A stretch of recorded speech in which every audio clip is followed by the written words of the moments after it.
Baik, Assalamualaikum warahmatullahi wabarakatuh.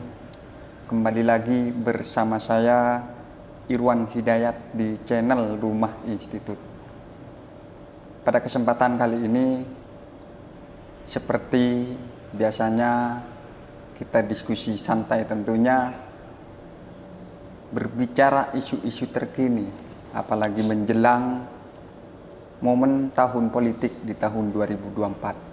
Tentunya gagasan-gagasan, narasi-narasi dari para pemuda tentunya hari ini sudah mulai bermunculan narasi-narasi yang tentunya sangat relevan, ada hubungannya dengan pemilu di tahun 2024. Nah, tentunya hari ini saya bersama pegiat hukum dan beliau adalah salah satu tokoh pemuda yang bidangnya adalah di bidang hukum.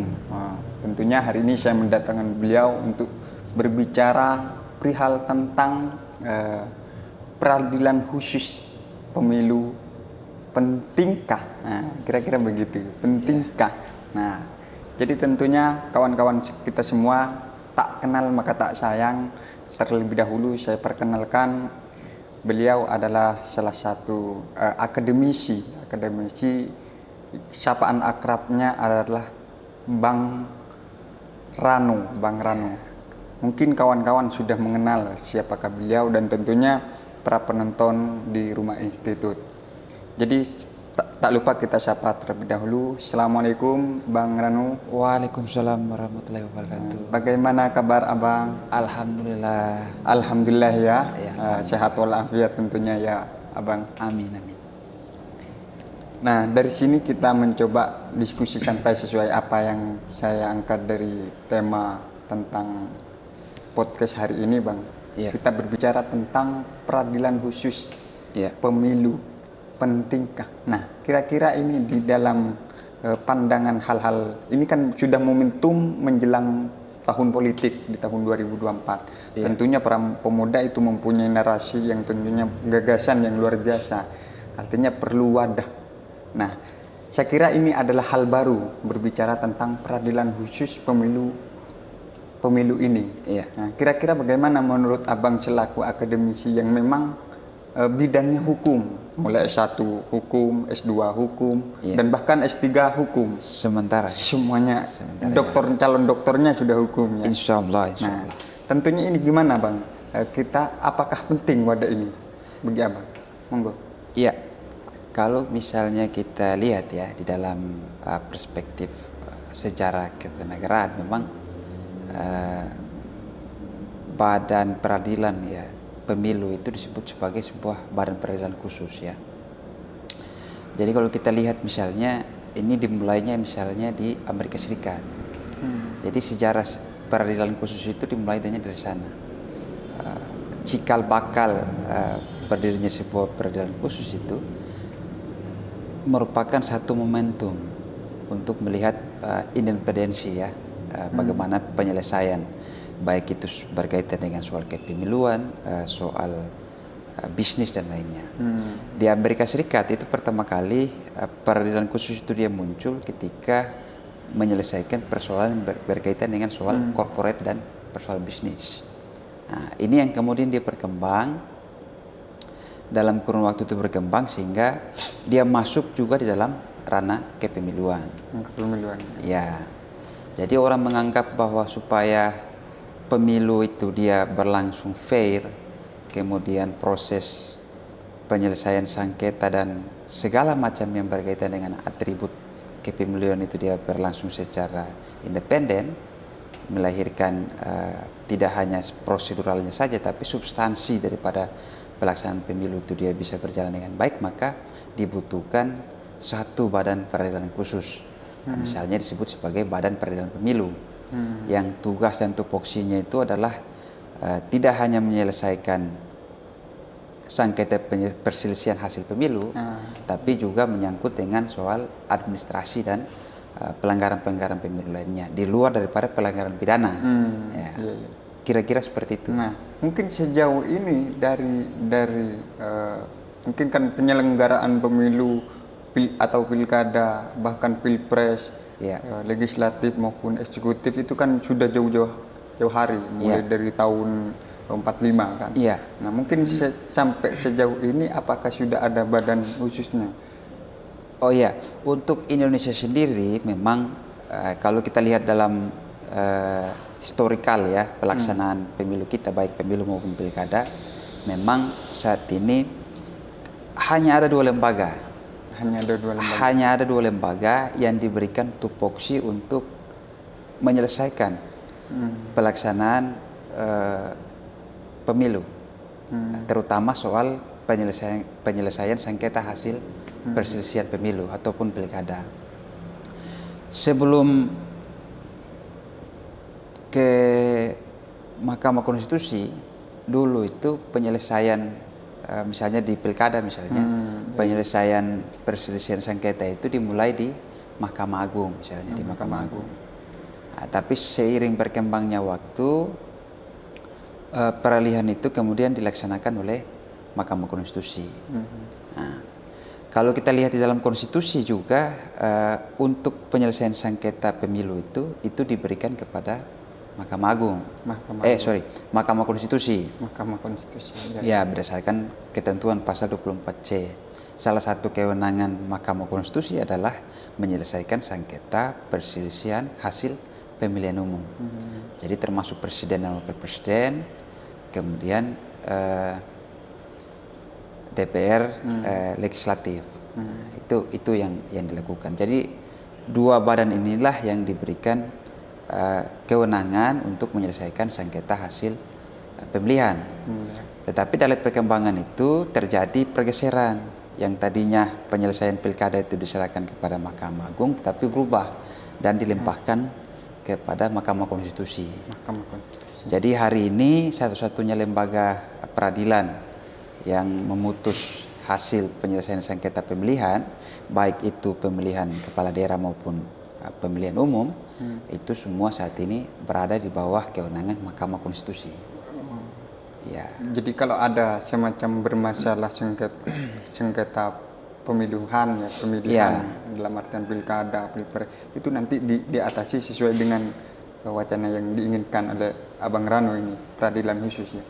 Iya, itu kalau soal peradilan khusus memang ini jadi salah satu wacana, bukan wacana baru sebenarnya. Ini wacana ini sudah kurang lebih 8 tahun bergulir ya.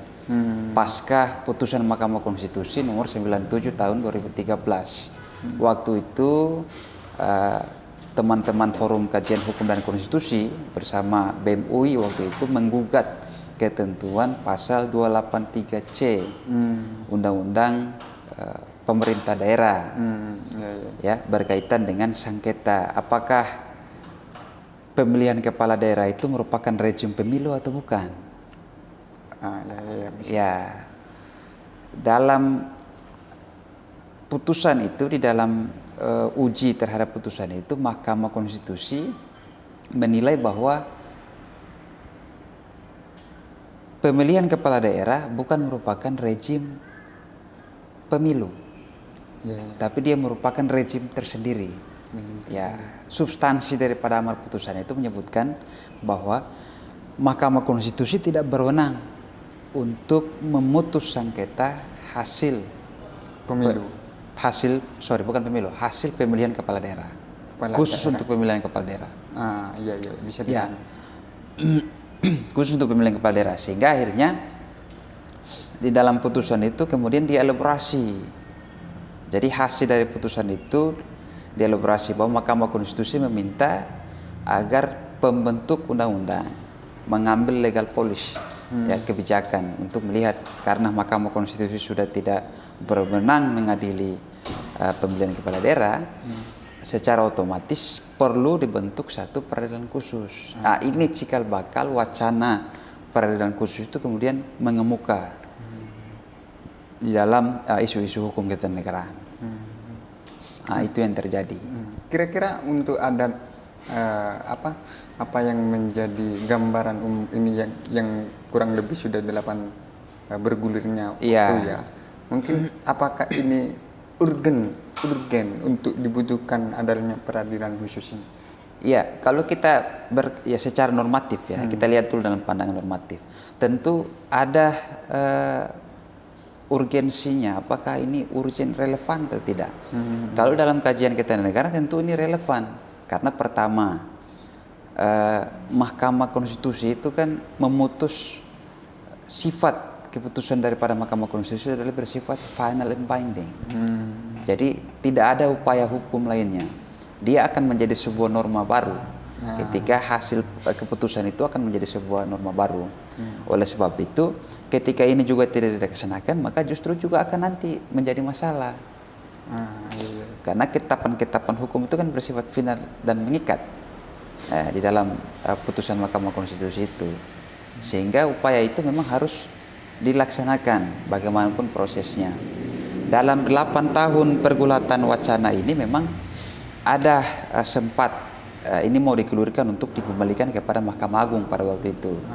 Sehingga muncullah Perpu nomor 1 tahun 2014 tentang pemilihan kepala daerah. Nah, di dalam ketentuan itu disebutkan bahwa penyelesaian sengketa pemilihan kepala daerah itu diserahkan kepada Mahkamah Agung.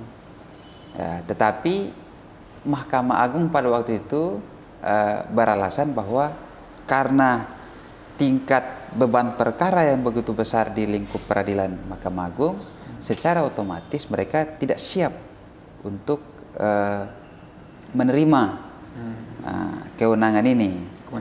Ya, tapi sebenarnya Mahkamah Agung sudah punya pengalaman. Jadi pertama kali pilkada dilaksanakan 2004, ya, yang pertama kali di Depok itu di pelaksanaan itu, penyelesaian sengketa itu justru terjadi di Mahkamah Agung. Ya, tetapi dia melalui peradilan umum.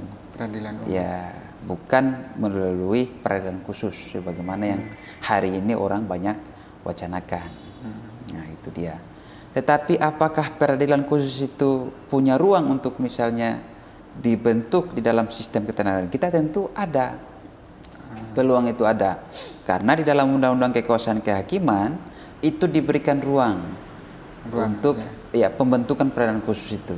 Jadi ada ruang yang bisa dilihat sehingga memungkinkan peradilan ini bisa dibentuk. Apalagi di Mahkamah Agung kurang lebih sekarang ini ada beberapa peradilan khusus yang sudah dibentuk. Contohnya itu misalnya peradilan niaga, ya kan, peradilan militer, ya kan. Nah, itu peradilan khusus. Contoh itu bisa jadi gambaran bahwa itu dimungkinkan untuk dilakukan pembentukannya. Nah, tentunya mungkin yang terakhir ini, Bang Rano. Artinya kan dengan adanya semisal ini benar-benar itu terrealisasi adanya peradilan khusus ya, nanti bisa dijalankan oleh pemerintah atau rekomendasi ini diterima semisal. Artinya dengan adanya peradilan khusus ini nanti ini cenderungannya lebih kemana? Artinya hanya pemilu tingkat daerah atau pemilu gubernur atau presiden, berlakunya peradilan khusus ini di mana kira-kira?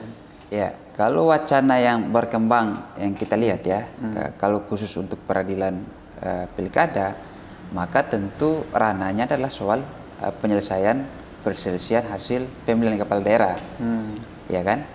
Nah, karena konstitusi itu jelas dia memberikan wewenang untuk penyelesaian sengketa hasil pemilu itu diserahkan kepada Mahkamah Konstitusi. Sementara untuk pemilihan kepala daerah ini kan tidak jelas rumusan dalam konstitusi itu. Pasal 18 itu kan hanya menyatakan bahwa pemilihan kepala daerah itu dilaksanakan secara demokratis. Demokratis ini kan bisa perwakilan juga bisa secara langsung. Jadi semua kembali kepada legasi pembentuk undang-undang. Hari ini pemilihan kepala daerah dilaksanakan secara langsung. Berarti pembentuk undang-undang baik itu pemerintah maupun legislatif bersepakat bahwa pilkada itu harus dilaksanakan secara langsung. Ya, tafsir itu yang kemudian digunakan. Ya, persoalannya adalah apakah dia masuk dalam rejim pemilu atau tidak. Nah, ini sudah ada putusannya dari MK tadi yang saya sampaikan, putusan 97 itu. Sehingga MK beralasan bahwa pilkada ini bukan rejim pemilu, tapi dia rejim pilkada. Nah, disinilah urgentivitas bahwa peradilan khusus ini memang sesuatu yang harus memang menjadi konsen terhadap ya pihak-pihak yang berkepentingan terhadap persoalan ini.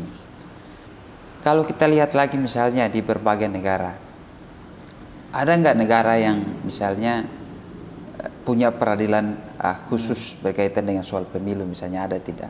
Contoh yang paling terdekat misalnya adalah Uruguay misalnya. Uruguay itu secara sistem pemerintahan dia sama dengan Indonesia. Sistem kepartaian juga dia sama dengan Indonesia. Kemudian sistem hukumnya hampir mirip-mirip juga dengan Indonesia. Ya. Jadi dari 3 pendekatan itu, Uruguay itu bisa dijadikan contoh karena di sana di Uruguay ada satu lembaga yang disebut sebagai Korte Elektoral. Jadi dia semacam badan peradilan pemilu. Itu memang yang dibentuk khusus untuk menyelesaikan persoalan penyelesaian berkaitan dengan soal-soal kepemiluan. Tidak hanya soal sengketa ya, tapi soal administrasi dan sebagainya. Itu dilakukan. Di luar daripada selain daripada tindak pidana, itu semua pengaturan dan kewenangan itu diserahkan kepada Badan Peradilan Khusus Pemilu. Nah, itu yang terjadi. Sehingga kalau kita lihat Indonesia bisa nggak seperti itu? Bisa saja ada pembentukan badan peradilan itu. Tetapi lagi-lagi ini yang mau kita tekankan adalah bahwa Undang-Undang Nomor 10 Tahun 2016 Pasal 157, ya kan, itu mendeklar jelas di situ bahwa pembentukan peradilan khusus itu harus segera dilaksanakan sebelum dilakukan pemilihan serentak. Ya, jadi pemilihan serentak. Secara otomatis pemilihan serentak sudah diputuskan di 2024. Betul. Nah, sekarang timingnya tinggal 2 tahun ini. 2023, 2023. Kita hitunglah 1 tahun. Apakah 1 tahun ini cukup untuk kita membentuk peradilan khusus? Nah, itu yang akan jadi pertanyaan. Karena ini kan soal desain nanti, bagaimana pelembagaannya dan sebagainya. Itu. Ya. Tentunya sangat menarik ini ya, ketika terus diskusi lebih mendalam berbicara tentang peradilan khusus. Karena ini memang sudah diatur di dalam konstitusi ya, sudah diatur. Nah, akan tetapi ini penting untuk didiskusikan oleh teman-teman, khususnya teman-teman yang memang spesialisasi materinya di bidang hukum kan, yang lebih paham. Justru saya banyak mendapatkan ilmu ini dari Abang Rano tentunya. Siap. Tadi kan yang terakhir Bang Rano. Tadi yang terakhir. Mungkin ini yang terakhir untuk yang terakhir. Nah, dari yang terakhir untuk yang terakhir ini mungkin harapan ketika ini nanti benar-benar terrealisasi peradilan khusus ini, apa yang ingin dilakukan oleh Bang Rano? Iya, kalau kita lihat realisasinya seperti apa, tentu yang pertama adalah bagaimana desain kelembagaan peradilan ini. Nah, itu yang kemudian mungkin perlu didiskusikan dan didudukan secara bersama. Proses seperti apa, artinya PP terkait dalam hal ini pemerintah bersama dengan DPR. Tadi saya sempat lupa, ada putusan terbaru lagi dari Mahkamah Konstitusi nomor 55 tahun 2019 yang walaupun uji terhadap ketentuan itu ditolak, tapi di situ kurang lebih Mahkamah Konstitusi memberikan bagaimana role model pemilihan serentak itu, termasuk di dalam juga ada pilkada. Jadi selain pemilihan presiden wakil presiden, DPR, DPRD, DPD, diatur juga mekanisme pemilihan serentak terkait dengan pemilihan kepala daerah. Banyak pro kontra ini yang kemudian muncul di sini. Orang menganggap bahwa dengan adanya keputusan ini otomatis peradilan khusus itu menjadi tidak punya relevansi lagi. Secara artinya tafsir itu mereka katakan bahwa pilkada itu masuk dalam rezim pemilu, artinya Mahkamah Konstitusi kembali mengamini bahwa pilkada itu masuk rezim pemilu, sehingga persoalan ini tinggal diselesaikan di Mahkamah Konstitusi. Tapi saya melihat bahwa tidak sederhana itu. Tetap saya punya satu kepahaman bahwa peradilan khusus ini penting. Untuk dilakukan pembentukannya. Ini bukan hanya soal kita melihat proseduralnya saja, tetapi keadilan substansifnya yang mau kita lihat. Karena kalau penumpukan perkara ini kita serahkan semua ke Mahkamah Konstitusi dengan 214 kabupaten kota yang nanti ikut secara serentak, tentu kualitas daripada penyelesaian perkara ini juga akan dipertanyakan. Ya, dengan beban perkara yang luar biasa. Apalagi Mahkamah Konstitusi sejauh ini dalam penyelesaian perkara pilkada banyak juga yang dianggap tidak sesuai dengan spirit bagaimana agar pemilu itu berlangsung secara fair dan sebagainya. Nah, itu yang mau kita dorong supaya ada peradilan khusus tersendiri. Itu. Jadi tentunya kawan-kawan sekalian, mungkin nanti teman-teman penasaran dengan apa sih sebenarnya urgensi dari peradilan khusus itu sendiri. Nah, jangan khawatir untuk kawan-kawan kita semua, silakan nanti dicek di Shopee juga di penerbit tentunya sudah ada bukunya dari karya Abang Rano sendiri. Yang judul bukunya bisa diketik nanti di Google, yang tentunya itu judul bukunya Konstitusional Badan Peradilan Khusus Pilkada. Nah, teman-teman bisa dicek di sana, sudah tentunya pasti muncul lah. Itu nanti rekomendasi untuk teman-teman mungkin penasaran sebenarnya peradilan khusus gimana sih sistematika. Nah, bisa di rekomendasi saya bisa baca buku Bang Rano tersebut. Nah, mungkin tadi yang terakhir untuk yang terakhir Bang Rano. Nah, sekarang saya pengen closing statement dari Bang Rano. Ya. Tentu kita harapkan agar dalam waktu yang singkat ini pemerintah dan DPR betul-betul serius melihat bagaimana desain kelembagaan peradilan khusus ini.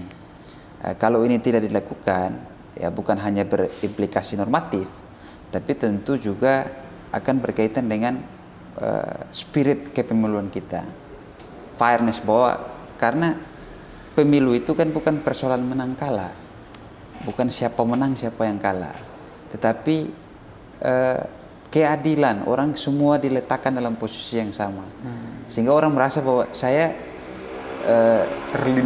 dilindungi, iya kan, dilindungi secara politik saya dilindungi, saya dilindungi oleh regulasi. Jadi banyak cara yang bisa saya lakukan ketika saya ingin mencari keadilan. Ketika saya merasa saya dicurangi, saya bisa mencari keadilan dan negara memfasilitasi itu lewat badan peradilan itu. Tentunya sangat menarik ya kawan-kawan. Sekali lagi sebelum saya tutup, saya ucapkan banyak terima kasih Bang Rano sudah berbagi pengetahuan tentang sekilas tentang peradilan khusus. Tentunya saya baru tahu hari ini tentang adanya. Saya kira peradilan khusus ini memang sudah ada instansinya. Tentunya dengan gagasan narasi pengetahuan yang disampaikan Abang Rano, saya sedikit mengetahui lah. Ya, mungkin meskipun saya bukan jurusan hukum, kalau saya lingkungannya dengan orang hukum, dapat manisnya, dapat gulangnya, kira-kira begitu kan ya Bang Rano. Sekali lagi saya ucapkan terima kasih Bang Rano. Terima kasih Cak sudah diundang di podcastnya Cak. Ya baik, terima kasih dari saya, kurang lebihnya mohon maaf. Assalamualaikum warahmatullahi wabarakatuh. Waalaikumsalam.